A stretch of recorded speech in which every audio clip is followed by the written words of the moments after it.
नमस्कार, मैं हूं आकर्षण उपल और इस समय आप ये सीधी तस्वीरें देख रहे हैं IBN 24 पर। करनाल का लोकसभा चुनाव इस समय काफी रोमांचक है क्योंकि करनाल लोकसभा से पूर्व मुख्यमंत्री मनोहर लाल खट्टर को बीजेपी ने प्रत्याशी के तौर पर उतारा है। संजय भाटिया का टिकट काट दिया गया है। कांग्रेस अपनी टिकट फाइनल नहीं कर पा रही है और एनसीपी की ओर से वीरेंद्र मराठा ये दावा कर रहे हैं कि इंडिया गठबंधन की ओर से अगर टिकट मिलेगा तो वो उनको मिलेगा।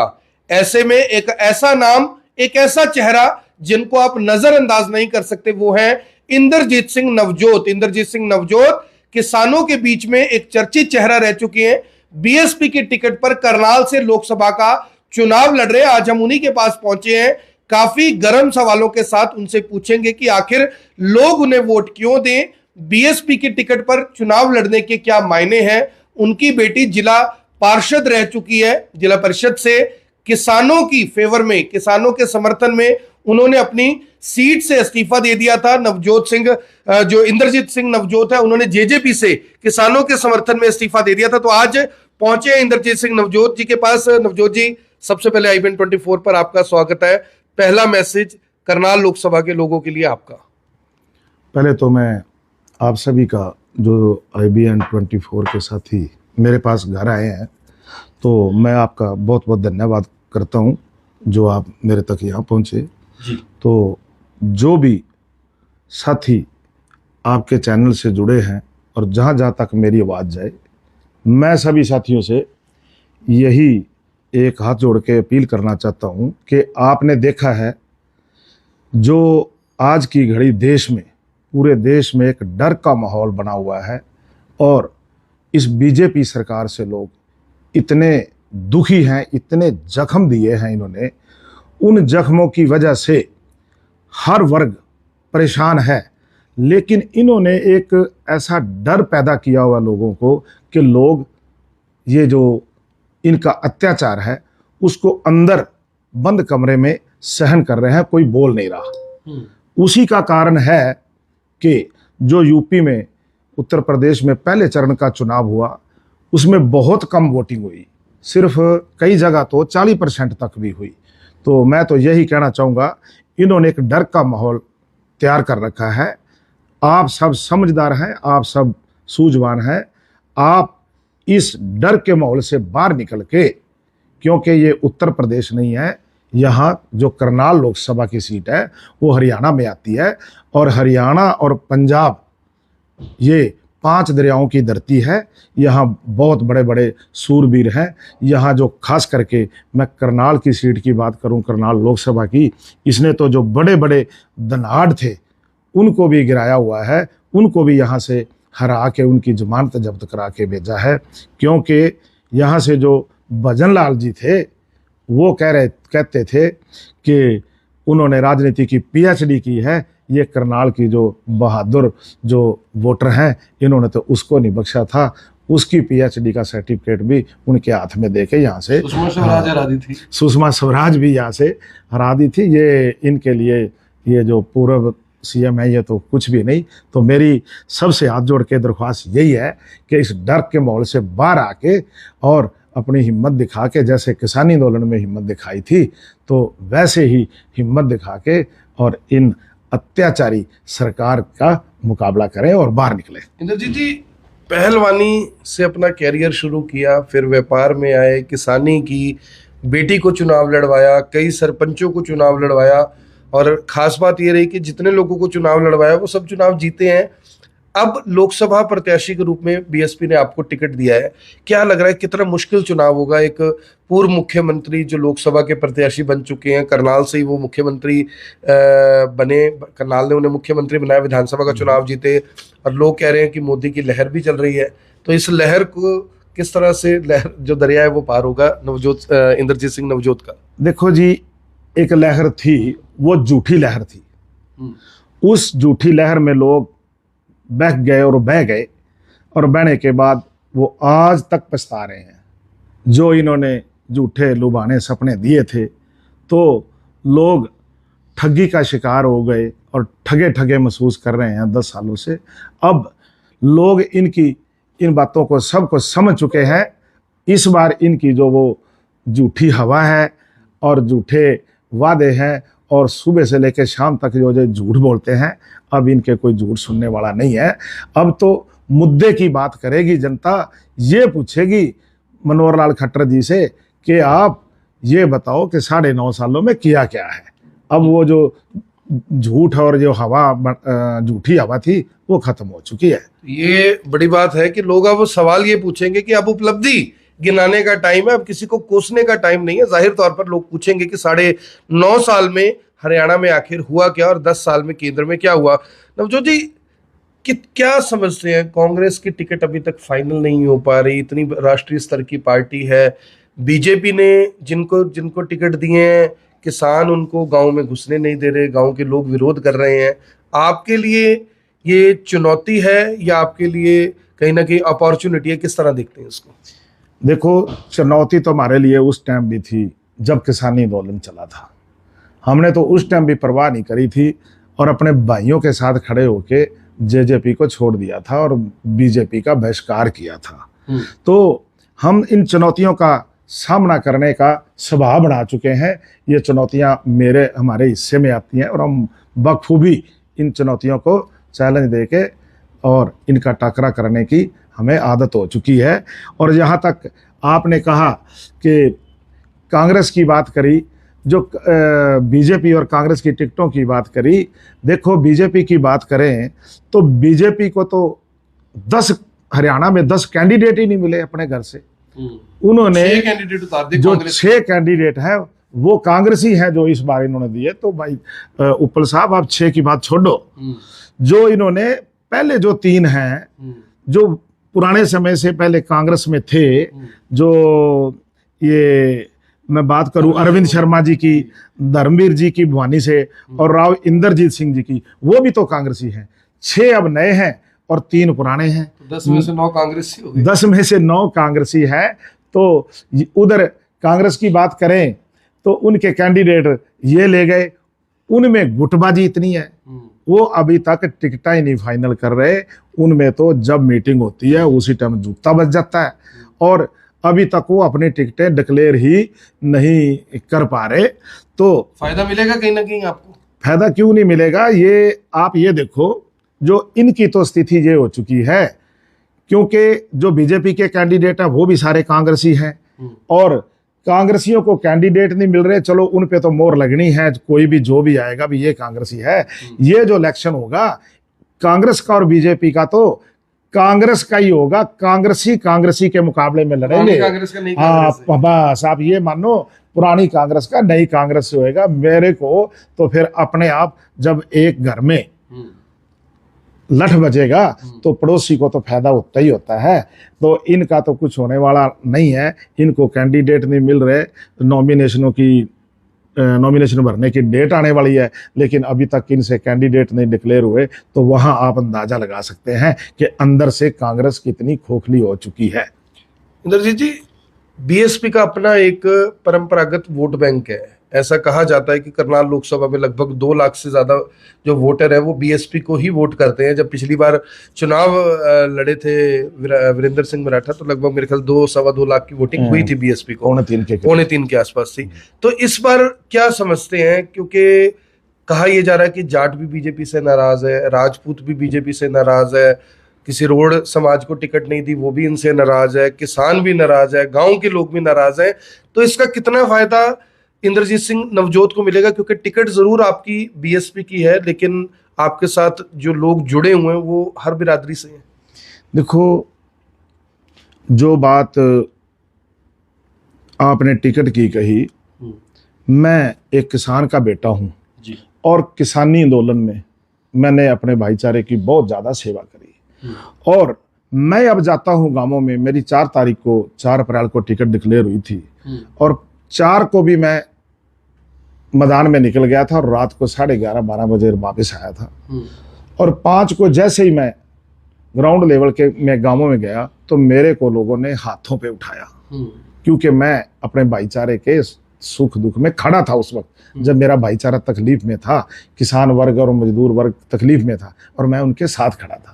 यही कारण है कि उन्होंने मेरे को तो हाथों पे उठाया और जिन्होंने अत्याचार किया था मैं सरकार उस वक्त जिनको लाठियां मार रही थी, मैं उनके साथ लाठियां खाने वाला था और ये लाठियां मारने वाले हैं। और जहां रह गई बीजेपी की बात, बीजेपी का तो खट्टर साहब अब उन गांवों में भी नहीं जा सकता। इसको मालूम है कि उन पे जो किसानों पे, जो मजदूरों पे एक एक लाठी लगी है, उनको याद है। इसीलिए उपल साहब, अब आपने देखा होगा, ये तो जेड सिक्योरिटी लेके घूम रहे हैं। Z+। हाँ, Z+ सिक्योरिटी है इनके पास, वो लेके घूम रहे हैं। अगर Z+ सिक्योरिटी होगी तो आप ये बताओ, अपना जो वोटर है उससे तो 500 फुट की दूरी पे खड़े होंगे। तो अगर वोटर को आप मिल भी नहीं सकते, वोटर से बात नहीं कर सकते और वोटर के दिल की बात सुन नहीं सकते, तो वोटर वोट कहाँ से देगा? इनको तो कोई, बीजेपी वालों को तो कोई गाड़ी से भी नहीं उतरने देता। जैसे ही खिड़की खोलते हैं उसी टाइम सब सामने काले झंडों वाले खड़े होते हैं और इनको उसी टाइम खिड़की बंद करके वहां से भागना पड़ता है। तो इनके तो हालात आज ग्राउंड पे ऐसे हैं। कांग्रेस की आपने बात कर ली, लेकिन विरोध के जो स्वर हैं वो तो इस समय बीजेपी में भी उठ रहे हैं। कल अशोक सुखीजा पूर्व जिला अध्यक्ष रह चुके हैं, उन्होंने चिट्ठी बम फोड़ा है। ये भी सोशल मीडिया पे चल रहा है कि 40 बीजेपी के नेता एक साथ इस्तीफा देने की तैयारी कर रहे हैं। इसको किस तरह से देखते हैं? अभी चुनावों के माहौल में इस तरह की गुटबाजी कांग्रेस में जरूर देखने को मिलती थी, लेकिन अगर इस्तीफों का दौर इस तरह बीजेपी में शुरू होएगा तो काफी दिक्कत हो जाएगी और आपको कुछ फायदा मिलेगा इसका? देखो, अभी तो सभी पार्टियों की टिकट भी डिक्लेयर नहीं हुई है। जैसे जैसे टिकटें डिक्लेयर होंगी तो आप देखना, जैसे बीजेपी वालों ने जो ये नेता मोल खरीदे हुए थे उनमें से एक भी नहीं टिकेगा। इन्होंने तो इसको राजनीति तो रहने नहीं दिया था। इन्होंने तो मोल के व्यापार कर रखा था और सभी नेता खरीदे हुए थे। और वो सभी, अब देखना आप, जैसे सभी पार्टियों की टिकट डिक्लेयर होगी वो एक एक करके सब भागने का रास्ता देखेंगे। और आपने अभी ये जो सम्मानित अपने अशोक सुखीजा जी हैं, जो पूर्व बीजेपी के पूर्व जिलाध्यक्ष भी थे, तो उन्होंने भी रात बीजेपी को बहुत ज्यादा कोसा और वो भी बीजेपी से दरकिनार हो गए। और जो मनोज वधवा जी हैं, उन्होंने भी इस्तीफा दे दिया। और मैंने तो ये जो आप बात कह रहे थे ना, ये तो मैं पूरा दिन निकलता हूं जब गांव में, बात आती है कि 40 नेता और सलाह किए हुए हैं। कुछ दिनों में देखना, यहाँ 40 नेता इनके जो बड़े बड़े हैं वो तैयारी में हैं इस्तीफा बीजेपी से। वो कल हो या परसों हो या एक हफ्ते के अंदर हो, 40 साथी और इस्तीफा देने के लिए तैयार बैठे हैं। 40 नेताओं का इस्तीफा, ये सोशल मीडिया पर भी चर्चा चल रही है। और यही जो बात है वो इंद्रजीत सिंह नवजोत ने भी कही। अब बात कर लेते हैं कि नवजोत सिंह के पास आखिर प्लान क्या है। हरियाणा की जो करनाल लोकसभा सीट है उसके लिए क्या प्लान कर रहे हैं? क्योंकि दावे और वादे कांग्रेस की जब राज्य में सरकार थी, केंद्र में सरकार थी, उन्होंने भी बहुत किए। बीजेपी की भी 10 साल राज्य में सरकार रही, केंद्र की भी सरकार रही, उन्होंने भी बहुत की। ये डबल इंजन बड़ा होता था। डबल इंजन के कितने दावे और वादे नवजोत जी पूरे हो पाए? क्या आपके चुनावी एजेंडे रहेंगे? क्योंकि लोगों को केंद्र से काफी उम्मीदें होती है कि केंद्र की जो लोकसभा है उसमें हमारी आवाज उठाई जाए। तो क्या मुद्दे आपके उसमें रहने वाले हैं? देखो, इन्होंने तो आज तक, यहाँ मैं बात करूं तो पिछले 10 साल, ये जो 10 साल गए, यहाँ हरियाणा में भी बीजेपी की सरकार थी और सेंटर में भी बीजेपी की सरकार थी। और उससे पिछले 10 सालों की बात करें तो यहाँ हरियाणा में भी कांग्रेस की सरकार और सेंटर में भी दोनों जगह डबल इंजन था। लेकिन यहाँ करनाल में वादे किए गए, मुद्दे ही मुद्दे बताए गए, लेकिन किसी पे भी काम नहीं हुआ। जैसे मैं बात करूं तो करनाल की एयरपोर्ट की बात हुई, कांग्रेस ने भी यही बात की कि सर्वे हो चुका है, यहाँ एयरपोर्ट बनेगा, हवाई अड्डा बनेगा, ये बात हुई। और जो कैथल से यमुनानगर के लिए रेलवे लाइन की बात हुई, उसकी भी ये बात चलती रही कि सर्वे हो रहा है। और यमुनानगर से असंध की बात चली, सर्वे हो रहा है। आज तक यमुनानगर संध कैथल जो चल रहा है, हाँ जी। तो ये अगर ये दोनों लाइनें बन जाती तो ये करनाल है, ये जंक्शन बनता तो हर एक ट्रेन यहाँ रुकती, व्यापार भी बढ़ता और व्यापार भी बढ़ता, लोगों को रोजगार भी मिलते। पर वो इनके चुनावी स्टंट ही बन के रह गए। इनको क्या मुश्किल थी जब हरियाणा में भी सरकार बीजेपी की हो और सेंटर में भी हो, और जो सीएम है वो यहाँ का लोकल कह लो, यहीं से करनाल वालों ने बना के भेजा हो, तो बताओ कितनी मुश्किल बात थी उसके लिए। अगर ये रेलवे लाइन वाली बात थी, एक सीएम के लिए कितनी मुश्किल होती है, कोई खास बात नहीं होती। और जहाँ तक मैं कल्पना चावला मेडिकल कॉलेज की बात करूँ, यहाँ इन्होंने करोड़ों रुपये अरबों रुपये लगा के यहाँ इतनी बड़ी बिल्डिंग खड़ी कर दी, तो मैं बात कहने से झिझकूंगा नहीं। यहाँ खांसी और बुखार से ज़्यादा किसी का कोई इलाज होता नहीं।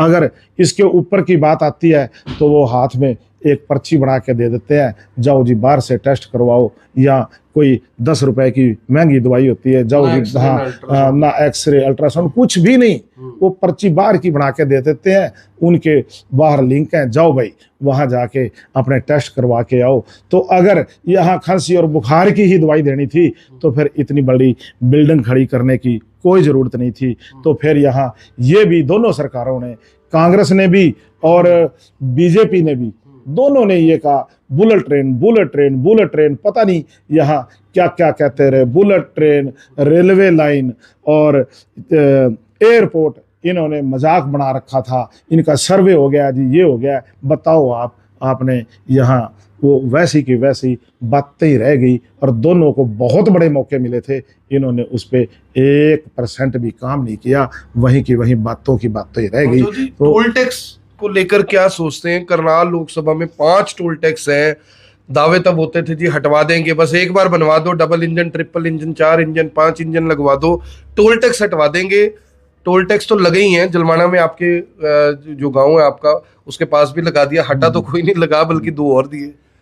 देखो उपल साहब, बात यह है, करनाल ही एक ऐसा दुर्भाग्य पूर्ण, मैं कहता हूँ, लोकसभा है पूरे देश में। हाँ, पूरे देश में ही, मेरे ख्याल पूरे देश में, आपको मेरे से ज्यादा पता होगा, कोई ऐसी लोकसभा नहीं होगी जहां 5 टोल हों। और जो मैं अपने इधर करनाल से संध रोड वाले टोल की बात करूं, जो प्योंत में है, वो तो सड़क ही इसके काबिल नहीं, वहां तो टोल देख के भी, सिंगल रोड है, टोल देख के भी शर्म आती है। जो वहां से निकलते हैं एकदम हैरान होते हैं, अभी इस सड़क पे भी टोल लगा रखा है, ये गुंडागर्दी के अड्डे हैं टोल ये। तो मेरे को अगर परमात्मा ने और पब्लिक ने और मौका दिया, तो ये जो प्योंत वाला टोल है और ये घरौंडे वाला टोल है, मैं तो पहली कलम से और पहले हफ्ते में इनको हटवाऊंगा। ये जो गुंडागर्दी के अड्डे हैं, इनको यहाँ से हटवाऊंगा। आखिरी मिनट में करनाल लोकसभा क्षेत्र के लोगों को कुछ बताना चाहोगे कि जो बहन जी हैं, जिनको मायावती के नाम से जाना जाता है, कुमारी मायावती, क्या वो भी आपके प्रचार के लिए करनाल आने वाली हैं, या फिर आपको या आपकी टीम को ही अकेले हर जगह जाना पड़ेगा? नहीं जी, पहले तो मैं बात करूं अपने संगठन की, जो बहुजन समाज पार्टी का संगठन है। मैं पहले दूसरी पार्टियों में भी रहा, लेकिन मैंने संगठन देखा है तो बहुजन समाज पार्टी का संगठन देखा है।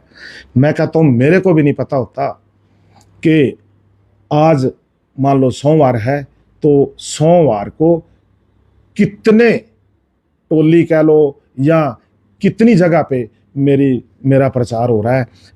लोग मेरे को तो बताते भी नहीं, हर बूथ पे हमारे कार्यकर्ता सतर्क खड़े हैं, और सब, कोई 2-2 आदमी, कोई 4-4 आदमी, यहाँ तक मैं कह दूं, इन कार्यकर्ताओं की तो मैं बात करूं तो सुबह घर से खाना खा के चलते हैं और साइकिल पे भी प्रचार करते हैं, और दोपहर के लिए वो 2-4 रोटियां एक कपड़े में बांध के और जेब में डाल लेते हैं और सारा दिन पार्टी का प्रचार करते हैं। ऐसे कार्यकर्ता मैंने किसी पार्टी में, ऐसा संगठन किसी पार्टी का नहीं देखा। और जहां तक मैं कहता हूं, हमारा संगठन ही बहुत मजबूत है यहाँ करनाल लोकसभा का। और फिर भी जो आपने बहन जी की बात कही, यहाँ वैसे तो हरियाणा में 3 या 4 रैलियां बहन जी आके करेंगी, यहाँ प्रचार के लिए जरूर आएंगी। तो मैं कहता हूँ, अगर हरियाणा के हिस्से 4 नहीं, अगर 3 रैलियां भी आई तो करनाल में तो फिर भी रैली होनी अनिवार्य है। अगर हरियाणा के हिस्से 2 रैलियां आई तो भी बहन जी करनाल तो जरूर आएंगी। वो बहन जी ने, मैं जब मिला था, मैंने कहा था, बहन जी अगर आप मेरे को आशीर्वाद दे रहे हैं तो मेरे को आपकी हाजिरी वहाँ आपको जरूर आना पड़ेगा, मेरे को आशीर्वाद देने मेरी लोकसभा में आना पड़ेगा। तो उन्होंने उसी दिन कह दिया था कि मैं, भले हरियाणा में 1 रैली हुई वो भी रैली आपके करनाल में होगी और बहन जी यहाँ करनाल में रैली को हाथी की तैयारी है जरूर आएंगे। बिल्कुल जी, यहाँ जीत की पूरी तैयारी है और बहन जी ने भी पूरा इरादा बना रखा है भी हरियाणा में जो करनाल वाली सीट है ये तो किसी हालत में भी जीत के लानी है। और मेरे साथियों ने, किसान वर्ग ने, मजदूर वर्ग ने, क्योंकि मैं उनके बीच में उनके साथ खड़ा होके कंधे से कंधा मिला के उस टाइम जब लाठियां लग रही थी, लाठियां खा रहा था, जब पानी की बौछारें पड़ रही थी तो उनके साथ ही उन पानी की बौछारों के नीचे था, जब अथरू गैस के गोले गिर रहे थे तो